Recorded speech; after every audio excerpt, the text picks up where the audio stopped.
इंदौर गांव में बरसात का मौसम शुरू हो चुका था और बिजली कड़कने लगी और फिर पहली बारिश की पहली फुहारें धरती पर गिरने लगी। आज ही 2 दिन से बारिश लगातार गिरने लगी है, धूप निकली है। अजी 2 दिन से बारिश लगातार पड़ रही है, ना धूप निकली ना कोई सूखी चीज बची है घर में। अगर ऐसे ही बारिश पड़ती रही तो हमारे पास खाने को भी कुछ नहीं बचेगा।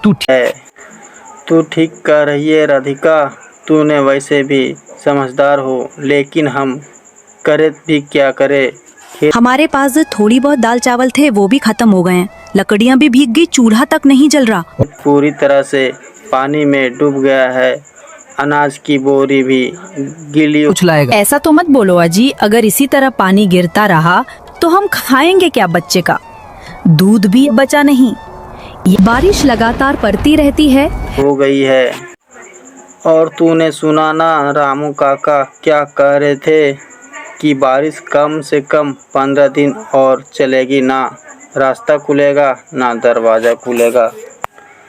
बारिश की जाती। अरे मोहन, मैं तेरा दुख समझता हूँ, लेकिन जब से ये बरसात लगी है मैं तो खुद अपने मजदूरों को आधा काम दे रहा हूँ। खेत पानी में डूबे पड़े हैं, छत की मरम्मत भी रुक गई, अभी तो कोई काम नहीं है बेटा। लगातार बढ़ती रहती है और बारिश रुक जाती है। सोहन बाहर जाता है काम ढूंढने के लिए। मालिक, आपके पास कुछ भी काम हो? तो मोहन, काम तो बहुत है। खलिहान की मरम्मत, गौशाला की सफाई, अनाज की बोरियां लगानी है, पर इन हालात में कुछ कर भी नहीं सकते। सारा गांव ठप पड़ा है, मेरा भी नुकसान कम नहीं हुआ। तो बताइए, मैं कुछ भी करने के लिए तैयार है, बस घर में बैठकर बच्चों की भूख नहीं देखी जाती है। मालिक, मैं हल भी जोत लूँ, दीवार भी चुन लूँ, चारा भी डाल दूँ, चाय पानी भी। गलती किसी एक की नहीं बेटा, ये तो वक्त की मार है, कुदरत का कहर सब पर बराबर पड़ता है। तू फिक्र मत कर, जैसे ही पानी थमेगा सबसे पहला काम तुझे ही दूंगा। और सुन, शाम तक आंगन में थोड़ी लकड़ियां और अनाज की बोरी रखी हैं, तू ले जा लेना। घर में बच्चों के लिए कुछ तो हो। मोहन 2-3 जगह काम मांगने जाता है, लेकिन बारिश की वजह से उसे कहीं काम नहीं मिलता। थकाकर मोहन चौपाल की ओर जाता है। अरे भाई प्रकाश, इस बार तो बारिश बढ़िया पड़ रही है, खेतों के लिए तो जैसे वरदान बन गई। बिल्कुल राजू भाई, बारिश पड़नी भी चाहिए, अगर ये ना हो तो गर्मी जान ही निकाल लेती है। पिछले साल तो मई जून में हालत खराब हो गई थी। मालिक, अगर मुझसे कोई गलती हुई हो तो माफ कर दीजिए, चाहे ऊपर वाले नाराज है। सोचता हूँ मैं किसी गरीब को। हाँ, 10 दिन की तो जरूरत है बारिश की, वरना फिर से धूप निकलेगी तो मिट्टी फट जाएगी।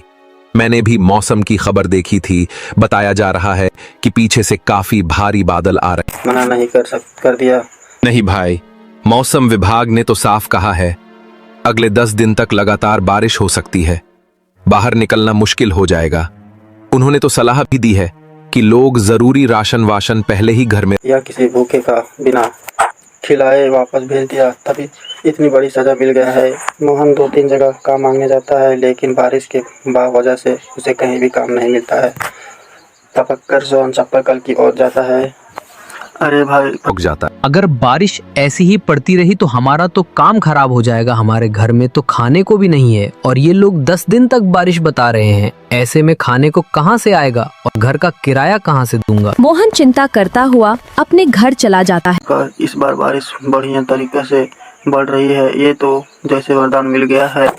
सही कह रहे हो प्रकाश, इस बार मौसम सही टाइम पर। 10-12 दिन तक बारिश। मोहन, अगर ऐसा हुआ तो हम खाएंगे क्या?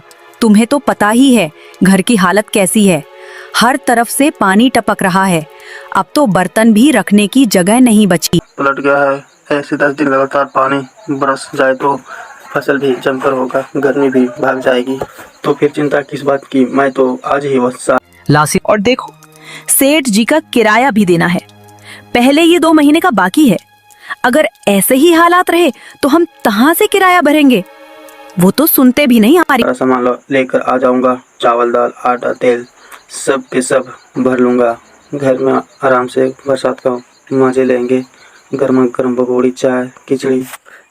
मैं जानती हूँ कि तुम कोशिश कर रहे हो, लेकिन अब वक्त ऐसा आ गया है कि अकेले की नहीं दोनों की लड़ाई है। हमें मिलकर ही रास्ता निकालना होगा। अगले दिन ही आसमान में अचानक काले काले बादल उमड़ने लगते हैं और तभी तेज बारिश शुरू हो जाती है, जैसे आसमान फट पड़ा हो। पानी की बूंदें जमीन पर गिरते ही मिट्टी की खुशबू फैलाने लगती हैं और अब तो देखो बारिश और भी तेज हो गई है और ये छत तो जैसे बिल्कुल जवाब दे चुकी है। हर कोने से पानी टपक रहा है। एक तरफ से बारिश की मार है, दूसरी तरफ भूख की मार। अब तो घर में पका भी नहीं सकते, चूल्हा भी भीग गया। मैं क्या करूं? इतना सुनकर मोहन चौंक जाता है। बारिश ऐसी पड़ रही है कि मेरा सारा काम खराब हो जाएगा। मोहन, देखो मैं जानती हूँ बाहर हालात अच्छे नहीं हैं, लेकिन सोचो जरा, अगर ये बारिश ऐसे ही चलती रही तो हम खाएंगे क्या? बच्चों को क्या खिलाओगे ये टपकता हुआ घर? आज नहीं तो कल हमारी जान ले लेगा। ये भूख हमें उससे पहले तोड़ देगी। राधिका, इतनी बारिश में निकलना जान जोखिम में डालने जैसा है। रास्ते में कीचड़ ही कीचड़ है, पैर भी फिसल सकता है। और फिर मुखिया जी क्या मदद करेंगे? वो खुद हर बार बहाना बना देते हैं। मोहन, तुम्हें जाना ही होगा। ये वक्त बहानों का नहीं है। अगर अब नहीं गए तो कल को पछताने का भी मौका नहीं बचेगा। जाओ, सीधा जाओ मुखिया जी के पास, उन्हें हमारी हालत बताओ, उनके सामने हाथ जोड़ो, रो पड़ो, अगर जरूरत हो तो, लेकिन कुछ लेकर आओ। मोहन सेठ जी के घर जाता है पैसे उधार लेने के लिए। मुखिया जी, मुखिया जी घर के बाहर आते हैं। अरे मोहन, तू इतनी बारिश में यहाँ कैसे, और वो भी मेरे घर के बाहर? क्या कोई बहुत जरूरी बात है? मुखिया जी, इस बारिश ने तो मेरा जीना ही हराम कर दिया है। छत से लगातार पानी टपक रहा है। घर के अंदर जैसे नदी बह रही है। बच्चे ठंड से कांप रहे हैं और चूल्हा तो 2 दिन से जल भी नहीं पाया। खाना नहीं है, पैसे नहीं है, मजबूरी में ही आपके पास आया हूँ। अरे मोहन, बारिश तो अभी कम से कम 8-10 दिन और चलेगी। तू जानता ही है इस बार गर्मी बहुत तेज पड़ी थी।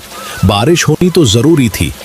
ऊपर वाले की मेहरबानी है जो अब राहत मिल रही है। मुखिया जी, यही बारिश आप जैसे अमीर लोगों के लिए राहत बनकर आती है। आपके पक्के मकान, गर्म चाय और आराम की जिंदगी के लिए ये मौसम सुहावना है, लेकिन हमारे लिए कहर बनकर टूटती है। मेरे जैसे रोज कमाने खाने वालों के लिए बारिश का हर दिन एक सजा है। मैं आपसे भीख नहीं मांग रहा, सिर्फ कुछ पैसे उधार मांग रहा हूँ, ताकि 2 वक्त का खाना जुटा सकूं, बच्चों को भूखा न सुलाना पड़े। जब हालात सुधरेंगे तो मैं पूरा चुका दूंगा। ईमान से। देख मोहन, पैसों की बात अभी बिल्कुल मत कर। मैं खुद कई लोगों को पैसे दे चुका हूं और अब मेरे पास देने को कुछ नहीं बचा। तू जानता है पंचायत में खर्चे कितने बढ़ गए हैं। मैं तुझे बिल्कुल भी पैसे नहीं दे पाऊंगा। तू कहीं और से इंतजाम कर ले, किसी और के पास जा। और हाँ, बारिश तो सबके लिए आई है। फर्क इतना है कि कोई भीगते हुए सहता है और कोई छत के नीचे बैठकर देखता है। मोहन लौटकर अपने घर